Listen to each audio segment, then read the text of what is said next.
It's the dark-skinned Sabres, my neighbor.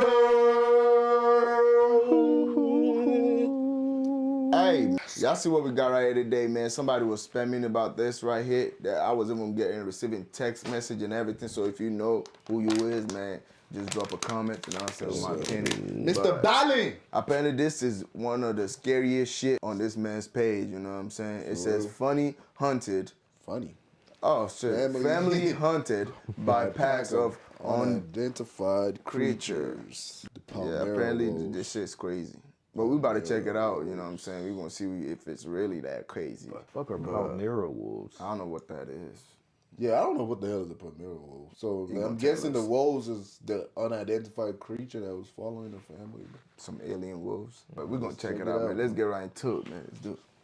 When I was a kid, one of my favorite places to go in the whole world was my grandmother's house. She lived in South Paris, Maine. About 2,000 people live there, totally rural, and there's lots of forests everywhere. We get to my grandmother's big farmhouse, and we just immediately go off into the woods behind her property because it was like this vast expanse of wilderness. But as soon as it got dark at night, we would all be quick to go back inside because there was huge animals that lived in the wilderness of Maine, and you just didn't want to be out there past dark. And at night, I'd be looking out at this dark forest from the safety of my room, and I would always be so scared that a set of eyes were going to look back at me from somewhere in this dark forest. It'll be like that. That never happened to me.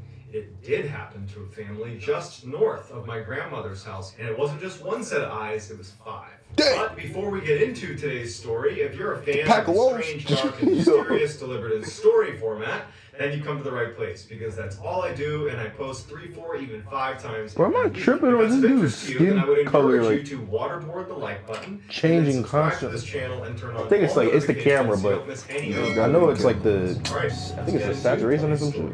Oh, you got the sound effects, bro. Mrballen. Now, the last story we did on him was actually pretty good. In 2005, Eric Martin was working at a paper mill in Maine. And he had been working at this paper mill for 20 years, and he was reaching That's up the to Walking get some Dead house, bro. That's that. threw his back out. And in fact, he had slipped a number of discs, and it ultimately meant he was not able to work anymore. He was going to be disabled. And so he's suddenly out of work. His wife, Shelly Martin, was not working at the time, but when he couldn't work, she needed to get a job. And so Shelly, who had not worked in a long time, was able, through some connections, to land a job in her hometown in Maine called Palmyra. Palmyra was a very small rural community. I mean, we're talking maybe 1,200 people that lived there. They also had a 17-year-old daughter named Chelsea who was not eager to go, but it was the only place they could afford, and so they had to go. Luckily, because Palmyra was such a cheap place to live relative to where they had been living, that for less money, they actually ended up getting a bigger piece of property than they had lived in before. It's this beautiful farmhouse that sat. That's the thing. It's always a catch to anything that But it was incredibly isolated. You had to go down this bumpy access road to get to their long driveway, and then once you were on the property, you'd look out, and it was just a full 360 degrees of very dense forest that virtually no one was in. There was no nature trails. It was just dark, dense forest everywhere you looked. So even though no one's that happy about it, they end up moving into this farmhouse, and as they're unpacking their truck, Eric picks up one of his many rifles that he owned. Eric came from a long line of hunters. He loved to hunt. It was his favorite thing to do, and he had a whole bunch of guns that he kept. And as he's carrying the rifle into the house, Shelly says, "Oh no, we're not keeping the guns in the house. You have a barn, you're gonna put your guns in there." This had always been a point of contention for them in their marriage. Shelly just didn't feel safe having guns in the house, especially having kids in there. And so ultimately Eric agrees, okay, fine, I won't put my guns in the house, I'll put them in the barn. And so he went in the barn, and he and his son, Sean, who he had come out to help him, they built this gun case for all of his rifles. It was very heavy duty. They put it in the barn, and then they locked that and then locked the barn itself. So they were totally secure in the barn, but definitely not readily accessible. Over that first year, Shelly and Eric developed this ritual where at the end of the day, they would go out on the front porch of their farmhouse and look out onto the front yard, and they would drink coffee. It was something they both looked forward to, and virtually every night they did this. And so almost exactly a year after moving in, it was in early 2006, Shelly and Eric are sitting on their front porch, enjoying their coffee, they're chatting. That they see. And Shelly thinks she sees something in the woods. Now, You have to understand the layout and how far away they are from the woods to get a sense of what they were seeing. Right in front of their porch was a gravel road where they parked their cars. About 20 meters away from their house to the left is their barn.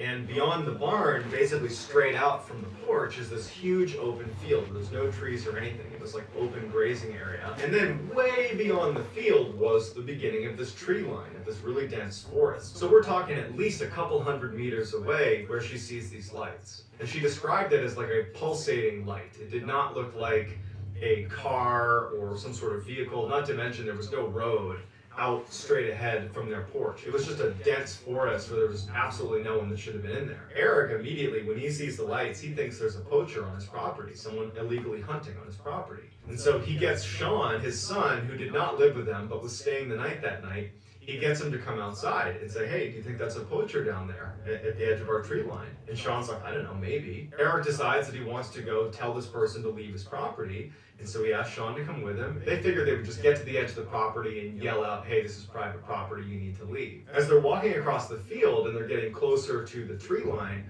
the lights, those pulsating lights, begin to fade and disappear back into the woods. And they get all the way up to the tree line and they can't see any lights at all. Even though at this point, standing on the edge of the forest, Eric and Sean are fairly confident that this poacher has left, they decide, just to be sure, let's walk a little ways into the woods, even though it's totally dark, we're not gonna get lost. We'll walk a little ways into the woods and just continue to yell, this is private property, so they really do leave. And so they begin walking, and it's a very dense forest, lots of low-hanging limbs. It's not somewhere that's easy to walk. There's no walking trails or anything like that. And they walk, 10, 15 meters into the woods, and then they hear what sounds like someone walking parallel to them, maybe 15 meters away from them on their left. And they both stop and they look. They didn't want to take any chance that they were being stalked by a predator. And so they thought, you know what? The lights are gone. I don't know what animal this is. Let's just get out of here. About a month goes by, and Nathan, who is Chelsea's boyfriend, was staying with the family at the farm. And it was the first nice spring day. I mean, it was a very dark and dreary winter. Maine winters tend to be that way. And so that weekend, Nathan and Chelsea decide, let's go walk around the woods. So they take the two family dogs, and they start walking across that big field in front of the house into the forest, the same area where Sean and Eric have been looking for those lights and then heard what sounded like an animal that was near them. And so at first, Chelsea has the dogs on leashes, but they get to the forest and she lets them off their leash to let them go run around and go crazy because they've been cooped up because of the wintertime as well. The two dogs instantly take off running for about 100 meters, and then they come to a dead stop right outside this big mound. It looks like a dirt mound, but they get up close to it and they can tell that it's actually more like a den. There are these huge pieces of wood that have been leaned into like a lean-to type structure with moss and dirt and grass put all over the outside. I mean, it looks like a very intentionally made mound.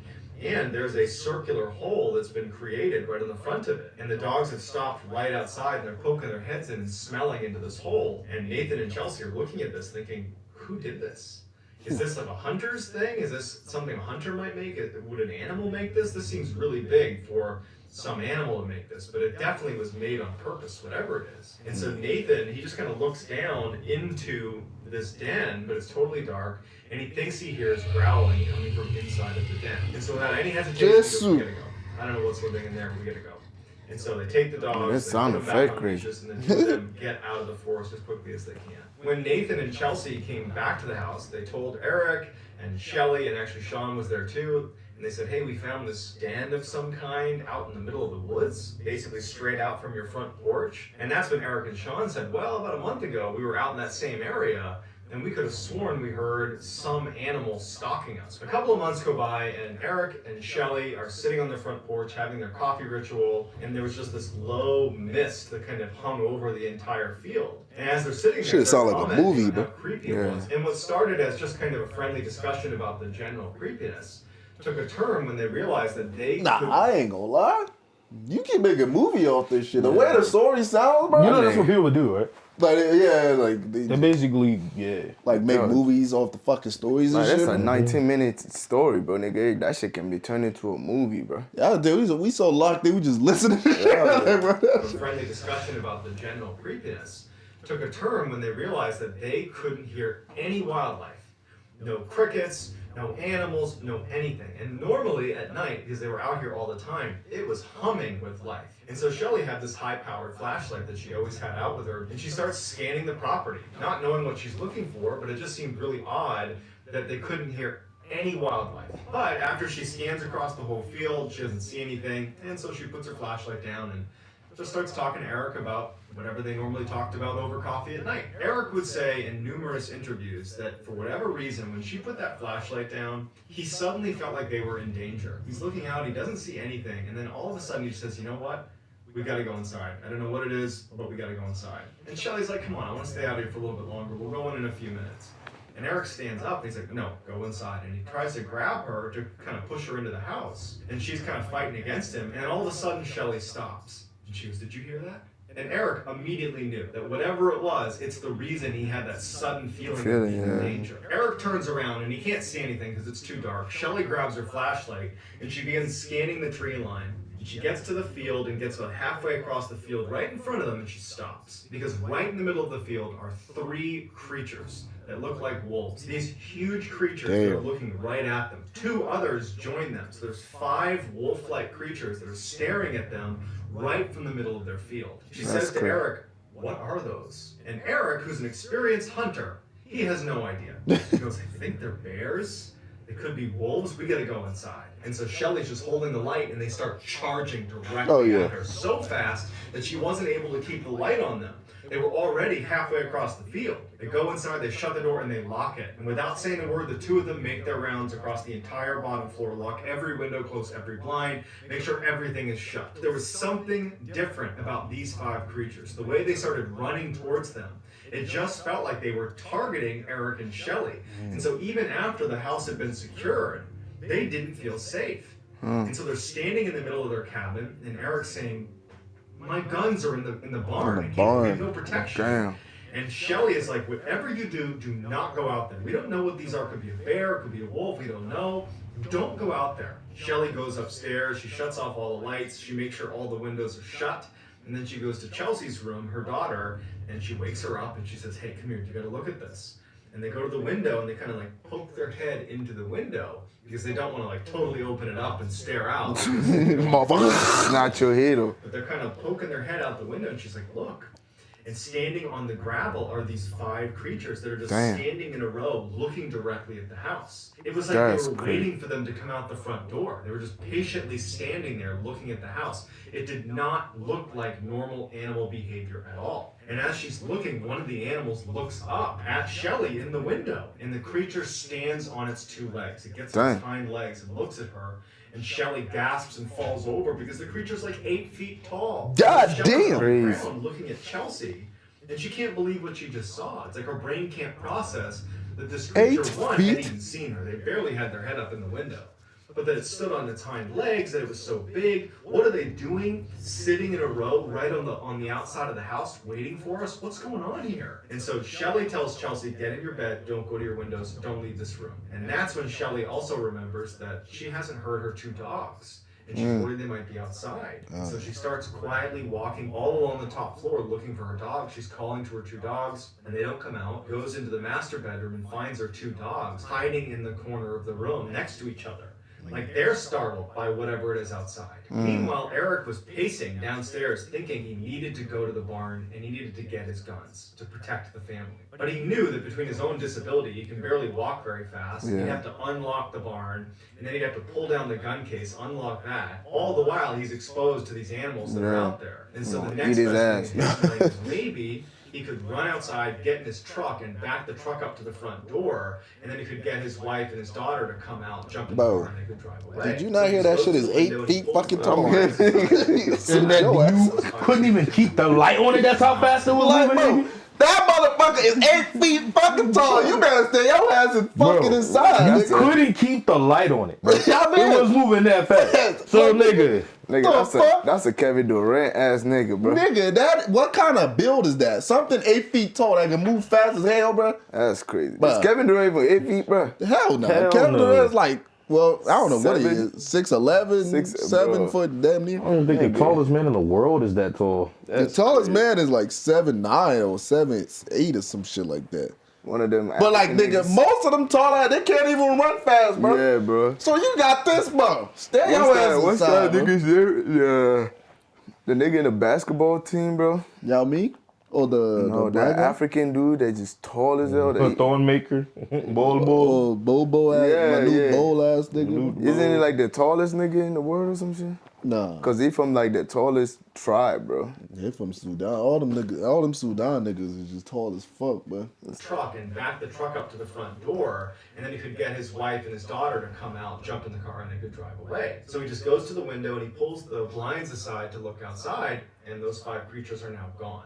They're not sitting bro, on don't the trust gravel that shit. path right in front of the house. They might be He hiding doesn't know next to where the they door. are, but they're not in front of the house. And so he closes the blinds and he's like, well, I don't know where they are. It's too dangerous to go out there. He starts pacing some more and he goes back to look and he sees them back in the field where they first saw them, all 5. You can see all 5. They're facing the house still, but he can see them because the moon has now popped through and he's got illumination on the field and he can see all 5. And he's like, okay, maybe if I just keep my eye on them, I can open the door, run out, get the car, back it up without them seeing me. And so without telling Shelly, he opens the door and he goes onto the front porch and he sees them out in the field. He's got a good line of sight on them. Quiet as he can, he walks down the steps and he makes his way over to his truck, which is about 10 meters away. And as he's getting closer and closer to his truck, he's got his eye on the creatures that are in the field. They haven't moved. They apparently haven't seen him. I guarantee them niggas gonna disappear. He gets to the driver's side of his truck and he's got his keys out and he's kind of fumbling to hit the unlock button and then his motion sensor light kicks on. And he's so on edge being out there, when the light kicks on, he drops his keys because he's so startled. And the first thing he does, he looks towards the field. And he sees that one of the 5 creatures is now standing on its hind legs looking at him directly. Before he even bends down to get his keys, he sees them all running towards him. He reaches down, he grabs his keys, he runs back to the house as fast as he can, and he gets inside and slams it right as he can hear them crossing the gravel right in front of the house. And he hears them bound onto the porch and start running around the wraparound porch. He's too scared to even look in the window, so he ducks down to get out of view. Shelly, who was upstairs, can hear everything going on, and she yells, Eric, what's going on? And he goes, stay up there, stay up there. Shelly, Eric, Chelsea, everyone's just frozen, waiting, knowing that these creatures are right on the other side, walking along this wraparound porch. And after a while, he hears the footsteps of these creatures leave the porch and go back onto the gravel area. And at some point, he pokes his head up and he looks, and all 5 are sitting there just facing the house, waiting for them to come out of the house. That's So he crazy. scurries up the stairs to where Shelly and Chelsea are, and they just are so scared. So they decide they gotta call the police. If nothing else, Should have been fucking do that. Did that. might scare away these creatures. But on the phone, Shelly lets on that what they're really scared about is something on their property. Oh In my fact, God, they ain't gonna 5 believe them creatures, things running around outside their property. And immediately the police officer who's responding to this, he's like, all right, well, are you sure it's not a moose? Yeah, that's the You sure fucking it's not a predator, bear?" bro. And finally, she's like, no, can you please just come over here? And he's like, listen, ma'am, just keep your door shut, keep your windows shut, and I'm sure it'll be fine. And ultimately, that's how the call ends. They're on That's their own. crazy. The family felt They didn't pull helpless, up? and Eric especially felt really frustrated because he can't protect his family. He doesn't have a weapon. He can't get to his vehicle. They're just trapped. And so they decide the only thing we can do is barricade ourselves inside of the house. Till And so the for the morning. next 30 minutes, Or they just put wait till heavy morning furniture or in front of something. all the doors and the windows. They blocked everything as best as they could. They got kitchen knives and they got an axe that they had inside to chop some wood. As they go upstairs, they lock themselves in the master bedroom with their weapons and their dogs. And they get on the bed and they just decide all we can do is wait until the sun comes up. During the time they were barricading their house, they would look out from time to time and they would see the 5 creatures just sitting on that gravel area right in front of their house, just waiting for them. When they finally went upstairs and barricaded themselves in that room, they immediately heard the creatures move off of the gravel. And they heard a couple of them at least walk onto the porch and start pacing around the porch. And it's totally silent besides the sounds of these creatures. And they were clearly communicating with each other. They were bumping into walls and then they were howling at each other. There was clear communication happening where they were trying to coordinate some sort of attack on the family. Now, the way the house was set up is there was a second floor roof, and then the first floor was a little bit wider than the second floor and had its own kind of separate roof. And after a while, the creatures stopped walking on the porch. They left the porch and it's just silence.